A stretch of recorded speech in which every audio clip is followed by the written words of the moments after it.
Hello guys, कैसे हो तुम लोग ठीक ही होगे।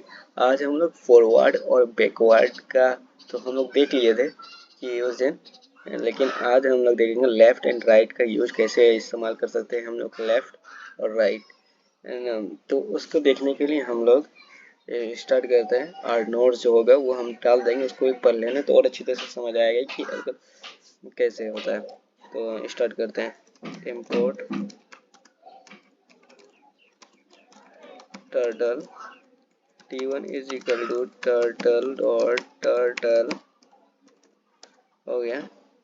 t1 is equal to turtle dot turtle to get a turtle. एक टर्टल को पाने के लिए जैसे हम लोग पेन का इस्तेमाल करते हैं उसी तरह से हम लोग इसमें भी टर्टल में एक टर्टल को लेने के लिए इसका इस्तेमाल करते हैं। तो चलो हो गया। तो सबसे पहले हम लोग क्या करेंगे, t1 डॉट फॉरवर्ड करते हैं। फॉरवर्ड कितना करेंगे, 100 करते हैं। और इसको एग्जिट करने के लिए मेन लूप। तो हम लोग फॉरवर्ड ऑलरेडी पढ़ चुके कि ये फॉरवर्ड जाएगा। तो अब देखो लेफ्ट और राइट का जो इस्तेमाल होता है वो कैसे होता है। t1 डॉट लेफ्ट करेंगे तो लेफ्ट में एंटी क्लॉकवाइज, जैसे क्लॉकवाइज और एंटी क्लॉकवाइज जो ये घूमता नहीं है, घड़ी घूमता नहीं है, उसी तरह से ये भी घूमेगा। t1 डॉट लेफ्ट में मतलब है कि एंटी क्लॉकवाइज 90 डिग्री की तरफ टर्टल घूम जाएगा। देखो कैसे। अब हम लोग थोड़ा ध्यान से देखें तो ध्यान से देखो रिजल्ट पे देखो क्या क्या। ये देखो एंटी क्लॉकवाइज ये घूमा, उसका एंटी क्लॉकवाइज घूम गया, घूमा ना। तो जैसे ही घुमा ये तो ये आगे की तरफ आया। तब वहां से हम लोग t1 डॉट फॉरवर्ड कर सकते हैं फिर 100। अब देखो ये क्या एंटी क्लॉकवाइज फिर फॉरवर्ड आगे की तरफ चले गए। इसी तरह से उसका भी है। अब इसको हम लोग से बैकवर्ड कर, इसको हम होम पे लेके आते हैं।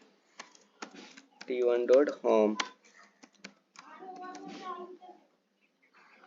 होम पे लेके आए तो ये जाएगा ऊपर जाएगा फिर वापस घर पे आ जाएगा। तो ये राइट एंगल ट्रायंगल हो गया, जहाँ से स्टार्ट हुआ तो उसी तरह से। अब इसको हटाने के लिए इसको हटाने के लिए हम लोग क्या करेंगे, सबसे पहले ये सबको हम लोग कमेंट कर देते हैं सबको।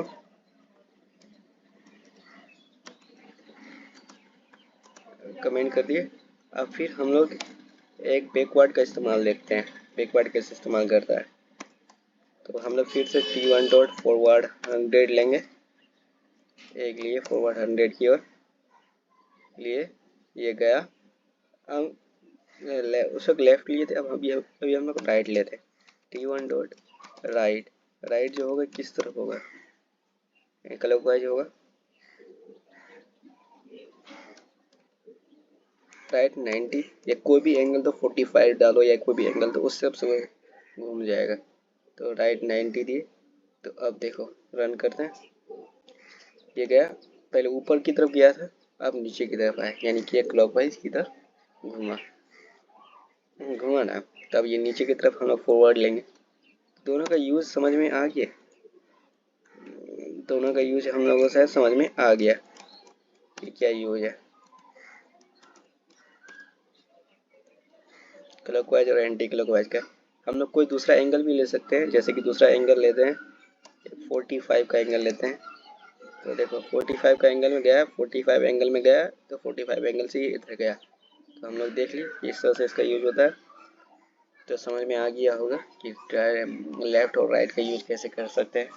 ये सब आप लोगों को नोट्स में मिल जाएगा, नोट्स पढ़ोगे तो और भी समझ में आएगा कि वो एक कि कैसे आता है।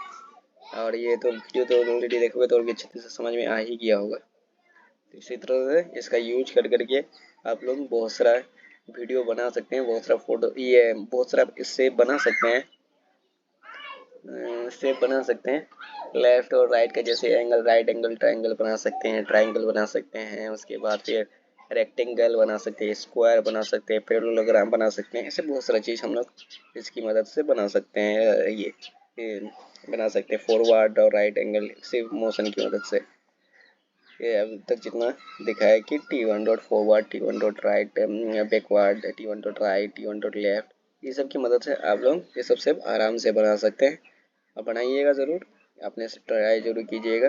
और नोट्स को पढ़िएगा, नोट्स हम डिस्क्रिप्शन में डाल देंगे, वहाँ से पढ़िएगा तो ज़्यादा समझ में आएगा।